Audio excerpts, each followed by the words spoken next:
સમાચારમાં વાત કરીએ તો સમાચાર સામે આવી રહ્યા છે કહી શકાય કે નર્મદાના દેવલિયા નજીક દીપડાનો હુમલો, જેમાં કહી શકાય કે દીપડાએ હુમલો કર્યો છે। હુમલાની ઘટના બની છે। દીપડાએ સૂઈ રહેલા યુવાન પર હુમલો કર્યો હતો। તો બીજી તરફ કહી શકાય કે અપ્પુ સિંહ રાજપૂત નામના યુવાનનું મોત થયું છે। તો બીજી તરફ કહી શકાય કે દીપડાને પકડી પાડવા વન વિભાગને પણ જાણ કરવામાં આવી છે। તો ગ્રામ્યજનો દ્વારા વન વિભાગને જાણ કરવામાં આવી છે। વન વિભાગે દીપડાને પકડવા માટે પાંજરું ગોઠવ્યું અને જે બાદ કહી શકાય કે નર્મદાના દેવલિયા નજીક દીપડાનો હુમલો, યુવક પર દીપડાએ હુમલો કર્યો છે। તો અવારનવાર દીપડાની અવરજવરથી લોકોમાં ભયનો માહોલ જોવા મળ્યો છે। અપ્પુ સિંહ રાજપૂત નામના યુવાનનું મોત થયું છે। યુવક પર હુમલો કર્યો હતો। યુવક સૂતો હતો ને તે સમયે આ ઘટના બની છે।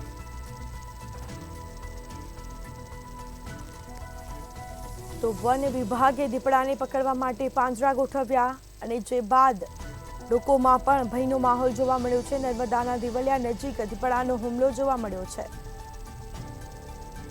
તો યુવક પર દીપડાએ હુમલો કર્યો અને જેને લઈને કહી શકાય કે લોકોમાં પણ ભયનો માહોલ જોવા મળ્યો છે।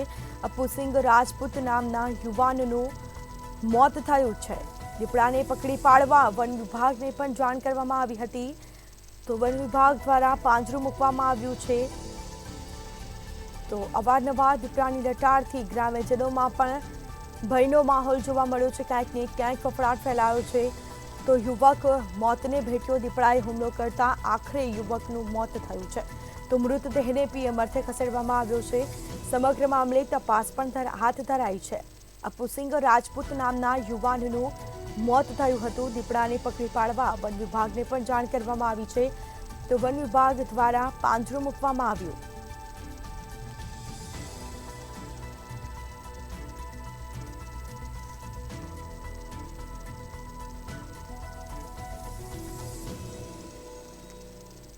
બની છે જેમાં દીપડાએ યુવક પર હુમલો કરેલ છે, તેની વિશે માહિતી શું કહેશો? हाँ, અપ્પુ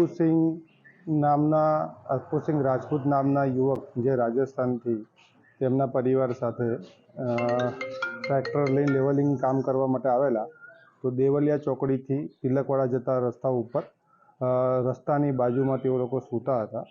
તેમને રાત્રિના 3 વાગ્યાના સમયે મળેલ માહિતી મુજબ વન્ય પ્રાણી દીપડાએ આવીને ગળાના ભાગે પકડીને 50 મીટર દૂર ખેતરમાં ખેંચી ગયેલ। ત્યારબાદ એમની સાથે સૂતેલા એમના પરિવારજનો જાગી ગયેલ અને તેની પાછળ એમને દીપડાને ભગાડવાનો પ્રયાસ કરતા દીપડો ભાગી ગયેલ છે અને આ વધુ તપાસ અત્યારે ચાલુ છે। હાલ છેલ્લા કેટલાક સમયથી વારંવાર તિલકવાડા તાલુકામાં ઘટના બની રહી છે જ્યાં દીપડાઓ પશુઓને શિકાર બનાવી રહ્યા છે, તે વિશે શું કાર્યવાહી કરી? હા, દીપડા દ્વારા વન્ય માલઢોરનું નુકસાન વારંવાર થાય છે।